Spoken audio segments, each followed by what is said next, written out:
ഒരുപാട് നാളുകൾക്ക് ശേഷമാണ് ഞാൻ പേഴ്സണലി ഇത്രയും നടന്മാർ ഒരുമിച്ചൊരു സെറ്റിൽ ഉണ്ടാകുന്ന ഒരു സിനിമയിൽ അഭിനയിക്കുന്നതും അത്തരം ഒരു സെറ്റിൽ ഞാൻ ഉണ്ടാകുന്നതും ഒരുപാട് നാളുകൾക്ക് ശേഷമാണ്. ഈ സിനിമയിൽ ഏറ്റവും വലിയ സന്തോഷവും അത് തന്നെയായിരുന്നു. ഒരു വലിയ കാസ്റ്റിന്റെ കൂടെ ഭയങ്കര ഫൺ ആയിട്ടുള്ളൊരു സിനിമ ചെയ്യാൻ സാധിച്ചു എന്നുള്ളത്. ഫാമിലി സ്റ്റാർ എന്നുള്ളൊരു പട്ടം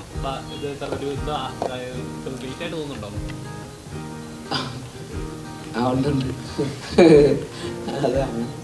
അങ്ങനൊന്നുമില്ല. ബട്ട് സ്റ്റിൽ പുറത്തേക്ക് ഇറങ്ങി ആ ഷൂട്ടൊക്കെ കാണുന്ന സമയത്ത് ഭയങ്കര രസമാണ്. കാരണം ആ ചെയ്യുന്ന രീതി, അതായത് എല്ലാം ഷൂട്ട് ചെയ്തേക്കുന്ന ഓർഡറിലായിരുന്നില്ല, ബട്ട് സ്റ്റിൽ ആ കണ്ടിന്യൂറ്റി ആദ്യം മുതൽ അവസാനം വരെ അത് പിടിച്ച് ചെയ്തു. അപ്പോൾ അതൊക്കെ എനിക്കൊരു ന്യൂ എക്സ്പീരിയൻസ് ആണ്. ഇത്രയും വലിയൊരു സെറ്റിൽ ഇത്രയും സീനിയർ ആയിട്ടുള്ള ആൾക്കാരുടെ കൂടെ ചെയ്യാന്നുള്ളത് എനിക്ക് ഭയങ്കര ന്യൂ എക്സ്പീരിയൻസ് ആയിരുന്നു. ലോജിക്കൽ ഇഷ്യൂസ് എന്തായാലും ഉണ്ടാവും. ആ ലോജിക്ക് മാറ്റി വെച്ചിട്ട് സിനിമ കാണേണ്ടി വരും. ഇപ്പം നമ്മൾ പണ്ട് ഇപ്പം പറയുന്നതിലോ അല്ലെങ്കിൽ സി ഡി മുസ്ലിമൊക്കെ കാണുന്ന പോലെ രാജുവേട്ടനിൽ നിന്ന് ഒരു നടി എന്ന നിലയിൽ രാജുവേട്ടനിൽ നിന്ന് എന്തൊക്കെയാണ് പഠിക്കാൻ പറ്റുക? ഇല്ല, അങ്ങനെ പഠിക്കുക എന്നുള്ളതല്ല. നമ്മൾ ചില ആർട്ടിസ്റ്റുകളുടെ കൂടെ വർക്ക് ചെയ്യാനുള്ളത് ഭയങ്കര ഒരു ആഗ്രഹമായിരിക്കും. നമ്മൾ സിനിമയിൽ വന്നിട്ട് എൻ്റെ ഫസ്റ്റ് ടൈം അസോസിയേഷനാണ്. അപ്പം എനിക്ക് അതൊരു വലിയ സന്തോഷമുള്ളൊരു കാര്യമായിരുന്നു. ഭയങ്കര സപ്പോർട്ടീവാണ്. നമുക്ക് പേടിയുണ്ട്, കാരണം ഇവരൊക്കെ ഭയങ്കര സീനിയർ ആർട്ടിസ്റ്റുകളാണ്. പക്ഷേ വിജയൻ എപ്പോഴും നമ്മുടെ അടുത്ത് എപ്പോഴും നമ്മളെപ്പോഴും കംഫർട്ടാക്കി തന്നെ നിർത്തും, അടിപൊളിയായിട്ട് തന്നെ നിർത്തും. പറയുന്ന സിനിമ മെയ് 16 റിലീസാണ്. ഞങ്ങളൊരു 1.5 വർഷമായിട്ട് പുറകിൽ വർക്ക് ചെയ്യുന്ന എല്ലാവരും ഈ കാണുന്ന ക്രൂ, കാസ്റ്റ്, ഈ പറഞ്ഞ പോലെ പ്രൊഡ്യൂസേഴ്സ്, അതിൻ്റെ എല്ലാ ഗ്രൂപ്പ് മെമ്പേഴ്സും എല്ലാ ഡിപ്പാർട്ട്മെൻറ്റും 1.5 വർഷമായിട്ട് ഈ സിനിമയ്ക്ക് വേണ്ടി കഷ്ടപ്പെടുന്നുണ്ടായിരുന്നു. അപ്പോൾ ഇത് ശരിക്കും ഒരു വലിയ സിനിമയായി മാറുന്ന ഈ കാസ്റ്റിൻ്റെ ഒരു ഇത്രയും ആൾക്കാർ വരുന്നത്, ഇത്രയും അഭിനേതാക്കൾ വരുന്നതുകൊണ്ടാണ് ഇത്രയും വലിയൊരു സിനിമയായിട്ട് അത് മാറുന്നത്. പക്ഷേ അതിന് പ്രവർത്തിച്ച ടെക്നീഷ്യൻസിനെ നമ്മൾ ഒരിടത്ത് മെൻഷൻ ചെയ്തു, എല്ലാം പുതിയ ആൾക്കാരാണ്. അപ്പോൾ നമ്മളിപ്പോൾ മറ്റു പടങ്ങൾ വെച്ച് കമ്പയർ ചെയ്യുമ്പോൾ ഇപ്പോൾ ക്യാമറാമാൻ ഫസ്റ്റ് പടമാണ് നീരജ് രവി, നമ്മുടെ ആർട്ട് ഡയറക്ടർ കമ്പാരിറ്റീവ്ലി പുതിയ ആളാണ് സുനിൽ കുമാരൻ എന്ന് പറഞ്ഞ ആൾ, മ്യൂസിക് അങ്കിത് മേനോൻ, പുള്ളി ഓൾമോസ്റ്റ് 1-2 പടങ്ങളായിട്ടുള്ളൂ. അപ്പോൾ ഈവൻ എല്ലാവരും ഓൾമോസ്റ്റ് ടെക്നീഷ്യൻസ് എല്ലാം പുതിയ ആൾക്കാരാണ് നമ്മൾ വർക്ക് ചെയ്യുന്നത്. അപ്പോൾ അതിൻ്റെ ഒരു മെയിൻ അഡ്വാൻറ്റേജ് എനിക്ക് അവരെല്ലാം ഈ 1.5 വർഷത്തേക്ക് കിട്ടിയെന്നുള്ളതാണ്. അപ്പം ഈ സിനിമ അവരുടെ കൂടെ സിനിമയാണ്. അപ്പോൾ അവർക്ക് ഞാനൊരു താങ്ക്സ് പറയാൻ ഈ സ്പേസ് ഞാൻ യൂസ് ചെയ്യണം. ഒരുപാട് നാളുകൾക്ക് ശേഷമാണ് ഞാൻ പേഴ്സണലി ഇത്രയും നടന്മാർ ഒരുമിച്ചൊരു സെറ്റിൽ ഉണ്ടാകുന്ന ഒരു സിനിമയിൽ അഭിനയിക്കുന്നതും അത്തരം ഒരു സെറ്റിൽ ഞാൻ ഉണ്ടാകുന്നതും ഒരുപാട് നാളുകൾക്ക് ശേഷമാണ്. ഈ സിനിമയിൽ ഏറ്റവും വലിയ സന്തോഷവും അത് തന്നെയായിരുന്നു. ഒരു വലിയ കാസ്റ്റിന്റെ കൂടെ ഭയങ്കര ഫൺ ആയിട്ടുള്ളൊരു സിനിമ ചെയ്യാൻ സാധിച്ചു എന്നുള്ളത്. ഇനിഷ്യലി ഞങ്ങൾ ഈ സിനിമ പ്ലാൻ ചെയ്തിരുന്നതിനേക്കാൾ ഒരുപാട് വലിയ സിനിമയാണ് ഇപ്പോൾ. അതിന്റെ സ്കെയിൽ എന്ന് പറയുന്നത് ഈ സിനിമയിൽ വിപിൻ പറഞ്ഞതുപോലെ ഈ നടന്മാരുടെ എണ്ണം കൂടുകയും നമ്മൾ ആദ്യം കൺസീവ് ചെയ്തതിനേക്കാൾ കുറെ കൂടെ വലിയ രീതിയിൽ ഈ സിനിമ എടുക്കാൻ സാധിച്ചു എന്നുള്ളതുകൊണ്ടാണ്. പക്ഷേ ആസ് പ്രൊഡ്യൂസേഴ്സ് മുകേഷ് സാറിനും എനിക്കും ഈ അവസരത്തിൽ വിപിന്റെ ടീമിനോടും, അതായത് വിപിൻ പറഞ്ഞ പോലെ കുറെ പുതിയ ആൾക്കാരാണ് ഈ ടീമിൽ കൂടുതലും ഉള്ളത്, ആ ടീമിനോടുമാണ് നന്ദി പറയേണ്ടത്. കാരണം ഒട്ടും സ്ട്രെസ്ഫുൾ അല്ലാത്ത, വളരെ എൻജോയ് ചെയ്ത് ഒരു ടെൻഷൻസും ഇല്ലാതെ തീർന്ന ഒരു ഷൂട്ടിംഗ് പ്രോസസ്സാണ്. നിർഭാഗ്യവശാൽ ഈ സിനിമയുടെ ചിത്രീകരണത്തിനിടയിൽ എനിക്കൊരു പരിക്ക് സംഭവിക്കുകയും ഒരു നീ സർജറി ചെയ്യേണ്ടി വരികയും ഒരു 4 മാസത്തോളം എനിക്കൊരു ബ്രേക്ക് എടുക്കേണ്ടി വന്നതിൻ്റെ ഭാഗമായിട്ടാണ് ഈ സിനിമ ഇത്രയും നീണ്ടുപോയത്. അല്ലെങ്കിൽ ഇതൊരു 1 വർഷക്കാലം ഒന്നും നീണ്ടു നിൽക്കേണ്ട ഒരു പ്രോസസ്സ് ആയിരുന്നില്ല. എന്നിരുന്നാലും ഇന്നിപ്പോൾ ഭംഗിയായിട്ട് ഈ സിനിമ ചെയ്തു തീർക്കാൻ സാധിച്ചു. ഈ 16-ാം തീയതി ലോകമെമ്പാടുമുള്ള തിയേറ്ററുകളിൽ ഒരു വലിയ റിലീസായി ഈ സിനിമാ പ്രേമികൾക്ക് മുമ്പിൽ എത്തുകയാണ്. നിങ്ങളുടെ എല്ലാവരുടെയും അനുഗ്രഹവും പ്രാർത്ഥനയും ഈ സിനിമയ്ക്ക് ഉണ്ടാവണം. Thank you so much. എത്രത്തോളം എക്സൈറ്റഡ് ആണ്? കുറെ കാലത്തിന് ശേഷമാണല്ലോ ഹ്യൂമർ ട്രാക്കിലേക്ക് തിരിച്ചു. ഹ്യൂമർ എന്നുള്ളതിനേക്കാൾ ഒരു നല്ല തിരക്കഥ, ഒരു നല്ല രീതിയിൽ ചിത്രീകരിക്കപ്പെട്ട ഒരു സിനിമയുടെ ഭാഗമാകുക എന്ന് പറയുന്നത് തന്നെയാണ് എക്സൈറ്റ്മെന്റ്. അതിപ്പോൾ ഹ്യൂമർ എന്നുള്ളതിനേക്കാൾ ഏത് സിനിമയും നമ്മൾ മനസ്സിൽ കണ്ട പോലെയോ അല്ലെങ്കിൽ അതിനേക്കാൾ ഭംഗിയായിട്ടോ ആ സിനിമ അതിൻ്റെ ഒരു ഫൈനൽ പ്രോഡക്റ്റിലേക്ക് എത്തുന്നു എന്ന് പറയുമ്പോൾ ഒരു നടനായിട്ടും നിർമ്മാതാവായിട്ടും വലിയ സന്തോഷം തരുന്ന, എക്സൈറ്റ്മെന്റ് തരുന്ന കാര്യം തന്നെയാണ്. പിന്നെ ഓഫ് കോഴ്സ് എല്ലാ സിനിമകൾക്കും ഒരു യാത്രയുണ്ടല്ലോ. അപ്പോൾ ഈ സിനിമയുടെ യാത്ര ആലോചിക്കുമ്പോൾ എനിക്ക് തോന്നുന്നു എല്ലാം നല്ലതിനായിരിക്കാം. കാരണം ദീപു ഈ തിരക്കഥ എന്നോട് വന്ന് പറഞ്ഞപ്പോൾ എനിക്കറിയില്ല, വിപിനൊന്ന് ആദ്യം ഒത്തുകോ ചെയ്തിരുന്നു ആ സമയത്ത്. അപ്പം ഒരു സിനിമയൊക്കെ ചെയ്ത് നിൽക്കുന്ന ഒരു സംവിധായകനാണ്. പിന്നെ ജയ ജയ ജയ ഹേ റിലീസാവുന്നു. വിപിൻ്റെ ഫിലിം മേക്കിങ്ങിന് ഭയങ്കര ഒരു ഫാൻ ഫോളോയിങ് ഉണ്ടാകുന്നു. അങ്ങനെ ദീപു പറഞ്ഞ് എനിക്ക് ഇഷ്ടപ്പെട്ട ഒരു തിരക്കഥ വിപിൻ്റെ അടുത്ത് എത്തുന്നു. ആ കാലയളവ് കൊണ്ട് ബേസിൽ ഒരു വളരെ പോപ്പുലർ സ്റ്റാർ ആകുന്നു, ഫാമിലി സ്റ്റാർ ആകുന്നു. അങ്ങനെ എല്ലാം കൊണ്ടും എനിക്ക് തോന്നി ഓരോ സിനിമകൾക്കും ഒരു നിമിത്തം ഉണ്ടാവും. അപ്പൊ ആ യാത്രയുടെ പര്യവസാനം ഇന്ന് ഈ ഫോമിൽ ഈ സിനിമ എത്തി നിൽക്കുമ്പോൾ ഒരുപാട് സന്തോഷം, എക്സൈറ്റ്മെന്റ്. പിന്നെ ഈ ഞാൻ നേരത്തെ പറഞ്ഞല്ലോ, കുറെ നാളുകളായി അറ്റ്ലീസ്റ്റ് ഞാൻ ഇങ്ങനൊരു സിനിമയിൽ അഭിനയിച്ചിട്ടും സത്യത്തിൽ ഇങ്ങനൊരു സിനിമ കണ്ടിട്ടും ഈ കുറെ നടീനടന്മാരൊക്കെ ഉള്ള രണ്ട് കുടുംബങ്ങൾ, അവർക്കിടയിൽ നടക്കുന്ന കുറച്ച് തെറ്റിദ്ധാരണകൾ, എല്ലാ പ്രായപരിമിതിയിലുമുള്ള കഥാപാത്രങ്ങൾ, എല്ലാവർക്കും റിലേറ്റ് ചെയ്യാൻ പറ്റുന്ന ഇൻസിഡൻസ്, അങ്ങനെ കുറെ കൺഫ്യൂഷൻസ്, കാര്യങ്ങൾ അങ്ങനെ ചെന്ന് അവസാനിക്കുന്ന ഒരു വലിയ ക്ലൈമാക്സ്, ആ സിനിമയിലെ എല്ലാ ക്യാരക്ടേഴ്സും എല്ലാ നടീനടന്മാരും ഒരുമിച്ച് പങ്കെടുക്കുന്ന ഒരു വലിയ ക്ലൈമാക്സ് സീക്വൻസ്. അപ്പൊ അത്തരം ഒരു സിനിമ ഞാൻ മിസ് ചെയ്യുന്നുണ്ട് മലയാളത്തിൽ. അപ്പൊ അത് പ്രേക്ഷകർ മിസ് ചെയ്യുന്നുണ്ടാവുമെന്ന ശുഭപ്രതീക്ഷയിലാണ് ഞങ്ങളുടെയൊക്കെ എക്സൈറ്റ്മെന്റ്. ബേസിൽ ഇപ്പം എന്താണ് റീസെന്റ് ഇപ്പൊ ഒരു ഡയറക്ടർ എന്ന നിലയിൽ ഒരുപാട് അച്ചീവ്മെന്റ്സ് കാര്യങ്ങളൊക്കെ അതിന് ശേഷം ഈ നേരത്തെ പറഞ്ഞ പോലെ ഒരു ഫാമിലി സ്റ്റാർ എന്ന നിലയിൽ ഇപ്പം മലയാളത്തിൽ നിൽക്കുകയാണ്. പൃഥ്വിരാജിനെ പോലെ ഒരു ആക്ടറിന്റെ കൂടെ അഭിനയിച്ചത് കരിയറിൽ ഒരു അച്ചീവ്മെന്റ് ആയിട്ട് കരുതുന്നുണ്ടോ?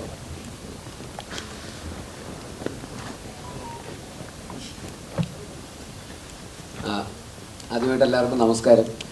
കുറച്ച് ലേറ്റ് ആയിട്ട് വന്നു, സോറി. ഉറങ്ങിപ്പോയി, രാവിലെ വന്നതാണ്. അപ്പോൾ അത് എന്നെ സംബന്ധിച്ചിടത്തോളം ഈ പറയുന്ന ഞാൻ അങ്ങനെ പ്ലാൻ ചെയ്തിട്ടൊന്നും ഉണ്ടായിരുന്നില്ല. ആക്ച്വലി ദീപു കുഞ്ഞിരാമായണം എന്ന് പറയുന്ന സിനിമ എഴുതിയത് ദീപുവാണ്, ഇതിൻ്റെ റൈറ്റർ ദീപുവാണ്. അപ്പോൾ കുഞ്ഞിരാമായണം കഴിഞ്ഞ് ഗോതയുടെ പ്രീ പ്രൊഡക്ഷൻ നടക്കുന്ന സമയം തൊട്ട് ദീപു ഗുരുവായൂരമ്പല നടയിലിൻ്റെ സിനിമയെക്കുറിച്ചും അന്ന് പല ആർട്ടിസ്റ്റ് കോമ്പിനേഷൻ അതിനെക്കുറിച്ചൊക്കെ സംസാരിക്കാറുണ്ടായിരുന്നു. അപ്പോൾ ഈ രണ്ട് ആർട്ടിസ്റ്റുകൾ അന്നും ഇതിൻ്റെ അതൊരു മെയിൻ പ്രൊട്ടഗണിസ്റ്റുകളായിട്ടുള്ള രണ്ട് ആർട്ടിസ്റ്റുകളാണ്. അപ്പോൾ രണ്ടളിയന്മാർ. അപ്പോൾ ഇതന്ന് ഇങ്ങനെ ഈ ആർട്ടിസ്റ്റ് മറ്റേ ആൾ എന്നൊക്കെ പറഞ്ഞ് അങ്ങനെ പല സംസാരങ്ങളും ഞാനും സജഷൻസൊക്കെ പറയുമായിരുന്നു, ഇങ്ങനെയൊക്കെ. അത് കഴിഞ്ഞ് ഒരു 6-7 വർഷം കഴിഞ്ഞപ്പോൾ, ഒരു 6 വർഷമൊക്കെ കഴിഞ്ഞപ്പോൾ ആ ആർട്ടിസ്റ്റിൻ്റെ സ്ഥാനത്ത് ഞാൻ വരും ഞാൻ ഒരിക്കലും പ്രതീക്ഷിച്ചില്ല. ഈ പറയുന്ന ആ കുഞ്ഞിരാമായണം എഴുതിയ ദീപുവിൻ, ഞാൻ റൈറ്ററായിട്ടുണ്ടായിരുന്നു, ഞാൻ സംവിധാനം ചെയ്ത പടത്തിൽ റൈറ്ററായിരുന്നു ഒരാളുടെ എഴുതിയ സിനിമയിൽ ഞാൻ അഭിനേതാവായിട്ട് വരുന്നത് ഒരിക്കലും പ്രതീക്ഷിച്ചൊരു കാര്യമല്ല. അപ്പോൾ അതൊരു ഭയങ്കര എക്സൈറ്റ്മെൻ്റ് ആയിരുന്നു. പിന്നെ ബിപിൻ ചേട്ടൻ ജയ കഴിഞ്ഞിട്ട് ഞാൻ ഫാലിമയുടെ ഷൂട്ട് നടക്കുമ്പോഴാണ് ഇതിൻ്റെ സബ്ജക്റ്റ്, ഇങ്ങനൊരു സബ്ജക്റ്റ് ഉണ്ടെന്ന് പറഞ്ഞ് വിളിക്കുന്നത്. അപ്പോൾ കൂടുതൽ എക്സൈറ്റ്മെൻ്റ് ആയി. കാരണം പിന്നീടായിട്ട് വീണ്ടും ഒരു സിനിമ ചെയ്യാന്നുള്ള. അപ്പോൾ പിന്നെ ദീപുവിൻ്റെ കൂടെ സ്ക്രിപ്റ്റാണ്. പിന്നെ E4 എൻ്റർടൈൻമെൻറ്റായിട്ട് വീണ്ടും കൊളാബറേറ്റ് ചെയ്യുന്നു. ഗോതയൊക്കെ പ്രൊഡ്യൂസ് ചെയ്തത് E4 എൻ്റർടൈൻമെൻറ്റാണ്. അപ്പോൾ അവരുമായിട്ടും വീണ്ടും ഒരു സിനിമ ചെയ്യുന്നു. അത് കഴിഞ്ഞിട്ട് 2-3 ആഴ്ച കഴിഞ്ഞിട്ട് ബിപിൻ ചേട്ടൻ വിളിച്ചിട്ട് പറഞ്ഞു രാജുവേട്ടനാണ് മറ്റേ ക്യാരക്ടർ ചെയ്യുന്നതെന്ന് പറഞ്ഞു. അപ്പോൾ ഞാൻ ഭയങ്കര എക്സൈറ്റഡ് ആയി. കാരണം എനിക്ക് പേഴ്സണലി ഞാൻ ഭയങ്കരമായിട്ട് അഡ്മയർ ചെയ്യുന്ന ഒരാളാണ് രാജുവേട്ടൻ. അദ്ദേഹത്തിൻ്റെ ഓൺ സ്ക്രീനും ഓഫ് സ്ക്രീനും ഒക്കെ ആയിട്ടും പല രീതിയിലുള്ള as an actor, as A director, as A producer, as A distributor, ഇത് എങ്ങനെ സാധിക്കുന്നു എന്നുള്ളതാണ് ഞാൻ ഇങ്ങനെ എപ്പോഴും ഞാൻ ഇതിൻ്റെ സെറ്റിലൊക്കെ വരും ഞാൻ ഇങ്ങനെ ചോദിച്ച് മനസ്സിലാക്കാൻ ശ്രമിക്കാറുണ്ട്. എനിക്ക് പേഴ്സണലി ഈ പറയുന്ന സംവിധായകൻ, നടൻ എന്ന് പറയുന്ന രണ്ട് റെസ്പോൺസിബിലിറ്റി മാനേജ് ചെയ്യാൻ പേഴ്സണലി ഭയങ്കര ബുദ്ധിമുട്ടാണ്. രണ്ട് ഈക്വൽ റെസ്പോൺസിബിലിറ്റീസ് ആയതുകൊണ്ട്.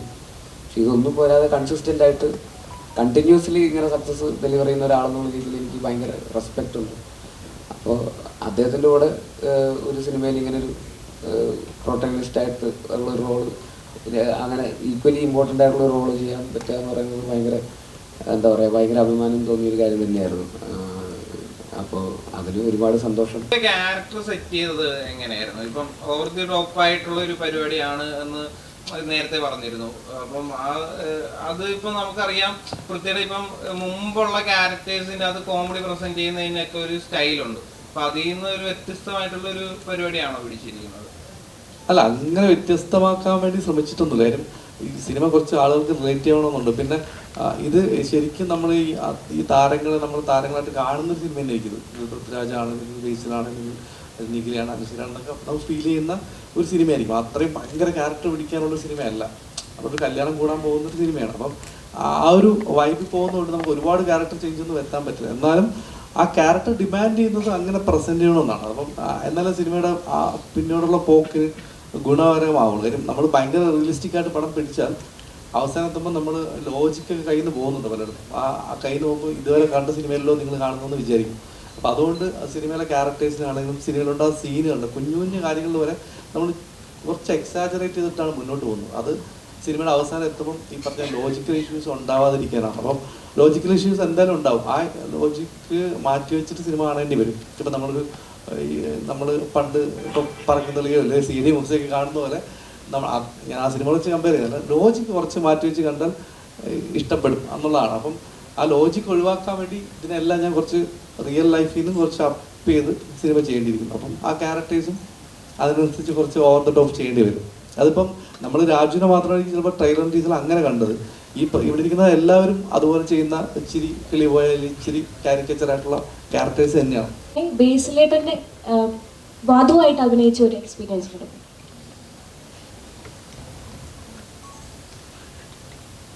ഹലോ, ഹായ്, എല്ലാവർക്കും നമസ്കാരം.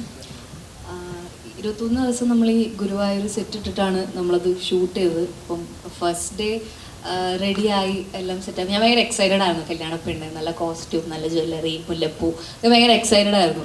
പിന്നെ 2ാമത്തെ ദിവസം 3ാമത്തെ ദിവസം മുതലേക്ക് മനസ്സിലായി പാളി. കാരണം പറ്റില്ല, പുറത്തിറങ്ങിയ ചൂട്, അകത്ത് കാരണം ഒരുപാട് ഈ പടത്തിൽ ആദ്യം തൊട്ട് അവസാനം വരെ ഒരുപാട് സീനിയർ ആയിട്ടുള്ള അല്ലെങ്കിൽ അല്ലാതെയും ഒരുപാട് ആർട്ടിസ്റ്റുകളുണ്ട്. അപ്പം എല്ലാവരും കൂടി ഒരുമിച്ച് വരുന്നതാണ് ഈ ക്ലൈമാക്സ് മൊത്തത്തിൽ, എല്ലാ ആർട്ടിസ്റ്റും. അപ്പം ക്ലൈമാക്സ് ആകുമ്പോൾ ഇവരെല്ലാവരെയും വെച്ച് ചെയ്യണം. അപ്പം നമുക്ക് അവിടെ വന്നിട്ട് നമ്മൾ കുറേ സമയം നമ്മൾ വെറുതെ ഇരിക്കേണ്ടി വരും ചിലപ്പോൾ. അപ്പം മിക്ക സമയങ്ങളിൽ നമ്മൾ ക്യാരവനിൽ തന്നെ ആയിരിക്കും, അല്ലെങ്കിൽ ചില സമയത്ത് നമുക്ക് അവിടെ ഇരിക്കാൻ പറ്റില്ല, ബോറടിക്കും, പുറത്തേക്ക് ഇറങ്ങും. അപ്പം അങ്ങനെയാണ് ഷൂട്ട് പോയിക്കൊണ്ടിരുന്നത്. ചിലപ്പം നമുക്ക് ഉറങ്ങാൻ പറ്റില്ല, കാരണം എനിക്ക് ഇത്രയും സെറ്റ് വെച്ചുകൊണ്ട് ഉറങ്ങാൻ പറ്റില്ല, അത് റെസ്റ്റ് എടുക്കാൻ പറ്റില്ല. ബട്ട് സ്റ്റിൽ പുറത്തേക്ക് ഇറങ്ങി ആ ഷൂട്ടൊക്കെ കാണുന്ന സമയത്ത് ഭയങ്കര രസമാണ്. കാരണം ആ ചെയ്യുന്ന രീതി, അതായത് എല്ലാം ഷൂട്ട് ചെയ്തേക്കുന്ന ഓർഡറിലായിരുന്നില്ല, ബട്ട് സ്റ്റിൽ ആ കണ്ടിന്യൂറ്റി ആദ്യം മുതൽ അവസാനം വരെ അത് പിടിച്ച് ചെയ്തു. അപ്പോൾ അതൊക്കെ എനിക്കൊരു ന്യൂ എക്സ്പീരിയൻസ് ആണ്. ഇത്രയും വലിയൊരു സെറ്റിൽ ഇത്രയും സീനിയർ ആയിട്ടുള്ള ആൾക്കാരുടെ കൂടെ ചെയ്യാന്നുള്ളത് എനിക്ക് ഭയങ്കര ന്യൂ എക്സ്പീരിയൻസ് ആയിരുന്നു. സോ അത് ഞാൻ ഒരുപാട് എൻജോയ് ചെയ്തു. പിന്നെ ബേസിലേട്ടൻ്റെ വധു എന്ന് പറയുന്ന, വധു എന്ന് മാത്രമല്ല പേരായിട്ടാണെങ്കിലും എനിക്ക് ഭയങ്കര കംഫർട്ടായിരുന്നു ആളുടെ കൂടെ വർക്ക് ചെയ്യാൻ. ഇപ്പം നമ്മൾ എൻ്റെ സീൻ എടുത്ത് എൻ്റെ ക്ലോസ് ആണെങ്കിൽ കൂടി ആളെനിക്ക് അപ്പുറത്തിരുന്ന ആളുടെ ഡയലോഗ് എനിക്ക് ക്യാമറയുടെ ഇപ്പുറത്ത് എനിക്ക് ഡയലോഗ് പറഞ്ഞു തരും. സോ അത്രയും കംഫർട്ടബിൾ ആയിരുന്നു, അത്രയും സെറ്റായിരുന്നു എനിക്ക് ആളുടെ കൂടെ വർക്ക് ചെയ്യാൻ. അതേപോലെ ഇപ്പം എല്ലാവരുടെയും കൂടി മൊത്തത്തിൽ ഇപ്പം ഇവിടെ ഇരിക്കുന്ന എല്ലാ ആർട്ടിസ്റ്റിനെയും കൂടി എനിക്ക് ഒരുപാട് കാര്യങ്ങൾ പഠിക്കാനും നല്ല എക്സ്പീരിയൻസ് ആയിരുന്നു. അതേപോലെ എൻജോയ് ചെയ്തൊരു സിനിമയാണ് ഗുരുവായൂർ അമ്പലനടയിൽ. ഈ ഗുരുവായൂർ അമ്പലനടയിൽ വരുമ്പോൾ അത് പക്ക ഒരു എന്റർടൈനിങ് കോമഡി ചിത്രമാണ് ട്രെയിലറിലൂടെ നമുക്ക് മനസ്സിലാകുന്നത്. എങ്ങനെയാണ് ഈ ഇവർ ചെയ്ത ഇത് കറക്റ്റ് ആയിരിക്കും എന്ന് കറക്റ്റ് ഒരു ഡയറക്ടറുടെ പോയിന്റ് ഓഫ് വ്യൂ ഉണ്ടാവുമല്ലോ? അല്ല, അത് സ്ക്രിപ്റ്റ് ഡിമാൻഡ് എന്ന് പറയുന്നത്. ആ സ്ക്രിപ്റ്റിൽ ജെ വേറൊരു തന്നെ റൂട്ടിലുള്ള സർക്കാസ്റ്റിക് മൂവിയാണ്. അതൊരു കോമഡി മൂവിയായിട്ട് ട്രീറ്റ് ചെയ്ത് നമ്മൾ ഫൈനൽ ഔട്ട് കാണുമ്പോഴാണ് അത് കോമഡി തോന്നുന്നത്. അത് ഷൂട്ട് ചെയ്യുമ്പോൾ സമയത്തൊക്കെ നമ്മൾ ചിലപ്പോൾ ചിരിക്കാം, ചിലപ്പോൾ ചിരിക്കാതിരിക്കാം എന്നുള്ള കൺഫ്യൂഷൻ ഉണ്ടായിരുന്നു. ചിലപ്പോൾ ചെയ്യുന്ന ഓർഡർ ആണെന്നൊക്കെ തോന്നും. കാര്യം അതിനകത്ത് ബേസിക്കലി സ്ത്രീയുടെ എമോഷൻ ആണല്ലോ വെച്ച് നമ്മൾ പ്ലേ ചെയ്യുന്നത്. അപ്പോൾ ചിലർക്ക് ചിരി വരണമെന്നില്ല. അപ്പം ആ ഒരു പേടിയും കൺഫ്യൂഷനും ഉണ്ട്. പിന്നെ അതിന് മ്യൂസിക് ചെയ്യാൻ ഭയങ്കര പാടാണ്, സർക്കാസ്റ്റിക്കലി ചെയ്യാൻ ഭയങ്കര പാടാണ്. അത് ആളുകൾ എങ്ങനെ എടുക്കുമെന്ന് അറിയില്ല. പക്ഷെ ഒരു കോമഡി മൂവി ചെയ്യണമെങ്കിൽ നമുക്കതിനെ സപ്പോർട്ട് ചെയ്ത് കൊടുത്താൽ മതി എന്നുള്ളതാണ്. അപ്പോൾ അതിനനുസരിച്ച് ആർട്ടിസ്റ്റുകൾക്കൊക്കെ മാറ്റം വരാം, അവർക്ക് എന്തുവേണം ചെയ്യാനുള്ള സ്പേസ് ഒക്കെ ഉണ്ട്. അപ്പം ജെന്ന് ഗുരുവായൂരിലോട്ട് വരുമ്പോൾ രണ്ട് സ്ക്രിപ്റ്റ് ആയതിൻ്റെ ഒരു ബെനിഫിറ്റാണ്. അപ്പം അതുമായിട്ട് നമുക്ക് കമ്പാരിസൺ ചെയ്യാൻ പറ്റില്ല. എന്നാലും ഇതിന് ഒരു നമ്മൾ കണ്ട് ശീലിച്ച് വന്ന കോമഡി സിനിമകളുടെ ട്രാക്കിലുള്ള ഒരു സിനിമയാണ്. അപ്പം കോമഡി ഉണ്ടോ എന്ന് വെച്ചാൽ കോമഡി ഉണ്ട്, പക്ഷെ അത് നിങ്ങൾ ചിരിച്ചാലേ അത് കോമഡി ആവുള്ളൂ. അപ്പോൾ അതുവരെ കോമഡി ഉണ്ടെന്ന് പറയാൻ എനിക്ക് ഭയങ്കര കോൺഫിഡൻസ് കുറവുണ്ട്. അപ്പം അതൊരു വെഡ്ഡിങ് ആണ് എൻ്റെ ഹൈലൈറ്റ്. നമ്മളൊരു കല്യാണം കൂടുക എന്നുള്ളൊരു പരിപാടിയിലാണ് ഞാൻ ഫോക്കസ് ചെയ്തിരുന്നത് പടം മൊത്തത്തിൽ. അപ്പം ആ ഒരു കല്യാണം നടക്കുമോ ഇല്ലയോ എന്നൊക്കെ ഉള്ളൊരു കൺഫ്യൂഷൻ വരുന്ന സിനിമയാണ്. അതാണ് എൻ്റെ ഓൺലൈനിൽ ഒറ്റ വാക്കി പറയുകയാണെങ്കിൽ കല്യാണം നടക്കുമോ ഇല്ലയോ, അല്ലെങ്കിൽ കല്യാണം എന്തായിരിക്കും അവസ്ഥ, ഇതാണ് നമ്മുടെ ഹൈലൈറ്റ്. അപ്പോൾ അത് ബേസ് ചെയ്ത് പോകുമ്പോൾ അതിനകത്ത് കോമഡി ഉണ്ട്, പാട്ടുണ്ട്, ഡാൻസ് ഉണ്ട്, ഫൈറ്റ് ഉണ്ട്, ഇല്ലെങ്കിൽ കുറേ കൺഫ്യൂഷൻസ്, പറയുന്ന ഇമോഷൻസ് ഉണ്ട്, എല്ലാം ഉണ്ട്. അപ്പം ഇതൊരു കംപ്ലീറ്റ് കോമഡി പടമാണോ എന്ന് ചോദിച്ചാൽ എനിക്ക് അങ്ങനെ പറയാൻ പറ്റില്ല. പക്ഷെ എന്നാലും കോമഡി ഉണ്ട് പടത്തിൽ. മല്ലികാമ്മ പറഞ്ഞു കേട്ടിട്ടുണ്ട് ഇൻ്റർവ്യൂസിലൊക്കെ, അമ്മയ്ക്ക് ഏറ്റവും ഇഷ്ടം രാജുവേട്ടൻ്റെ കോമഡി ആയിട്ടുള്ള ക്യാരക്ടേഴ്സ് ആണെന്ന് പറഞ്ഞു കേട്ടിട്ടുണ്ട്. അപ്പം ഈ സിനിമ മല്ലികാമ്മേനെ എത്രത്തോളം സന്തോഷിപ്പിക്കും? അമ്മയ്ക്ക് ഭയങ്കര ഇഷ്ടപ്പെടാൻ സാധ്യതയുണ്ട് ഈ പടം. അല്ല, അമ്മയ്ക്ക് നല്ല ഇതൊരു അറ്റ്ലീസ്റ്റ് ഞാൻ പ്രതീക്ഷിക്കുന്നതാണ് കേട്ടോ. ഇപ്പം നാളെ റിലീസായിട്ട് അങ്ങനെ അല്ലല്ലോ എന്ന് നിങ്ങൾ പറഞ്ഞു, അങ്ങനല്ല. എനിക്ക് തോന്നുന്നത് ഈ സിനിമയുടെ ഏറ്റവും വലിയ ഒരു ക്വാളിറ്റി ആയിട്ട് ഞാൻ കാണുന്നത് ഈ ഹാപ്പി വ്യൂയിങ് ആണ് സിനിമ. നമ്മൾ കാണുമ്പോഴും കണ്ടു തീരുമ്പോഴും ഒക്കെ ഒരു സന്തോഷം തരുന്ന സിനിമയാണ്. ഈ ഡോപ്പമീൻ ഷോട്ട് എന്ന് പറയുന്ന പോലെ നമുക്ക് ഒരു സിനിമ കണ്ടു കഴിയുമ്പോൾ നമുക്കൊരു ഹാപ്പിയായി അല്ലേ? അപ്പോൾ അത് അങ്ങനത്തെ സിനിമകളാണ് പലപ്പോഴും ആൾക്കാർ വീണ്ടും കാണാൻ ഇഷ്ടപ്പെടുകയും ചെയ്യുന്നത്. Because you want to go back to how the film made you feel. അപ്പോൾ അത് അമ്മയ്ക്ക് മാത്രമല്ല, എനിക്ക് തോന്നുന്നു എല്ലാവർക്കും ഇഷ്ടപ്പെടാൻ സാധ്യതയുള്ളൊരു സിനിമയാണെന്നാണ് എനിക്ക് ശുഭപ്രതീക്ഷ. അമ്മയ്ക്ക് പ്രത്യേകിച്ചും, കാരണം ഈ പറഞ്ഞാൽ അമ്മയ്ക്ക് ഞാൻ ഈ ലൈറ്റർ റോൾസ് ഒക്കെ ചെയ്യുന്നത് കാണാൻ ആണ് അമ്മയ്ക്ക് ഭയങ്കര ഇഷ്ടം. അമ്മയ്ക്ക് അമരക്കുർ ആന്റണിയൊക്കെ ഭയങ്കര ഇഷ്ടമാണ്. അപ്പോൾ അമ്മ 16-ാം തീയതി അല്ലെങ്കിൽ റിലീസായ ഉടനെ ആദ്യ ദിവസങ്ങളിൽ തന്നെ സിനിമ കാണുമെന്ന് പ്രതീക്ഷിക്കുന്നു. എൻ്റെ അമ്മയോട് ചോദിക്കാം. കുറച്ചുകൂടെ പറഞ്ഞാൽ ഈ ഫാമിലി സ്റ്റാർ എന്നുള്ളൊരു പട്ടം ഇത് ഒരു വെയിറ്റ് ആയിട്ട് തോന്നുന്നുണ്ടോ? ഉണ്ട്. അത് അങ്ങനൊന്നുമില്ല. അപ്പോൾ ബേസിൽ ഭയങ്കര സീരിയസ് ആയി പോയല്ലോ. പൃഥ്വിരാജിന്റെ ഫിലിം അഭിനയിച്ചുണ്ടോ? ഞാൻ നല്ല പാട്ടൊക്കെ പാടിയത് കണ്ടായിരുന്നു. ഈ അങ്ങനെയൊന്നുമില്ല. ഇതിപ്പോൾ ഇങ്ങനെ എല്ലാവരും ഇങ്ങനെ സീരിയസ് ആയിട്ടിരിക്കുന്നതുകൊണ്ട് ഇതിന് ഉറക്കം കിട്ടിയില്ല. ഇന്നലെ അതിൻ്റെ ഒരു പ്രശ്നമുണ്ട്. നന്നായിട്ട് ഉറങ്ങിയിട്ടൊക്കെ വന്ന് ഭയങ്കര കോമഡിയാണ്. അല്ല, ധ്യാനൊക്കെ ആയിട്ട് വരാൻ നേരത്ത് ഭയങ്കര തട്ടടിച്ച് അങ്ങോട്ടും ഇങ്ങോട്ടും നിൽക്കാൻ അടുത്തിരിക്കുന്നതുകൊണ്ട് ഇല്ല, അങ്ങനെയില്ല. പക്ഷെ നിങ്ങളിങ്ങനെ അമിതഭാരം തരല്ലേ. കഴിഞ്ഞ ദിവസം ഏതൊരു സിനിമയുടെ ഷൂട്ടിൻ്റെ ഇടയിൽ പ്രാവുംകൂട്ട് ഷാപ്പിൻ്റെ ഷൂട്ടിൻ്റെ ഇടയിൽ ഒരു ചേട്ടൻ വന്ന് ഫോട്ടോ എടുത്തു. അപ്പോൾ ചേട്ടൻ ചോദിച്ചു, തൃശ്ശൂരാണ് ഷൂട്ടിങ്. അപ്പോൾ ചേട്ടൻ ചോദിച്ചു ഏത് പടാന്ന് പറഞ്ഞു. ഞാൻ പറഞ്ഞു പ്രാവുംകൂട്ട് ഷാപ്പ്. അപ്പോൾ ചേട്ടൻ ഇന്റർവ്യൂ പൊളിക്കണട്ടാ. അപ്പൊ പടം ഇന്റർവ്യൂവിൽ അമിത പ്രതീക്ഷയായി തുടങ്ങി. രാജുവേട്ടനിൽ നിന്ന് ഒരു നടി എന്ന നിലയിൽ രാജുവേട്ടനിൽ നിന്ന് എന്തൊക്കെയാണ് പഠിക്കാൻ പറ്റുക? ഇല്ല, അങ്ങനെ പഠിക്കുക എന്നുള്ളതല്ല. നമ്മൾ ചില ആർട്ടിസ്റ്റുകളുടെ കൂടെ വർക്ക് ചെയ്യാനുള്ളത് ഭയങ്കര ഒരു ആഗ്രഹമായിരിക്കും. നമ്മൾ സിനിമയിൽ വന്നിട്ട് എൻ്റെ ഫസ്റ്റ് ടൈം അസോസിയേഷനാണ്. അപ്പം എനിക്ക് അതൊരു വലിയ സന്തോഷമുള്ളൊരു കാര്യമായിരുന്നു. പഠിക്കാനുള്ളൊരു സ്പേസൊന്നും ഇവരായിട്ടും തന്നിട്ടില്ല. ഒരുപാട് സീനുകളും ഡയലോഗുകളും ഒക്കെ ഉള്ളതുകൊണ്ട് അത് പഠിക്കേണ്ടത് കൊണ്ട് മറ്റേതെനിക്ക് പറ്റിയിട്ടില്ല. ഇല്ല, അങ്ങനെ ഒരാളുടെ അടുത്തുനിന്ന് പഠിക്കുക എന്ന് പറയുന്നത് അഭിനയിക്കുന്ന സമയത്ത് എന്നുള്ളതല്ലല്ലോ. നമ്മൾ ഗ്രാജുവലി ഇപ്പം എല്ലാ ദിവസങ്ങളും നമ്മൾ പ്രൊമോഷൻ്റെ ഭാഗമായിട്ടൊക്കെ കാണുമ്പോഴാണ് നമ്മൾ കൂടുതൽ പരിചയപ്പെടുന്നതും സംസാരിക്കുന്നതും ഒക്കെ.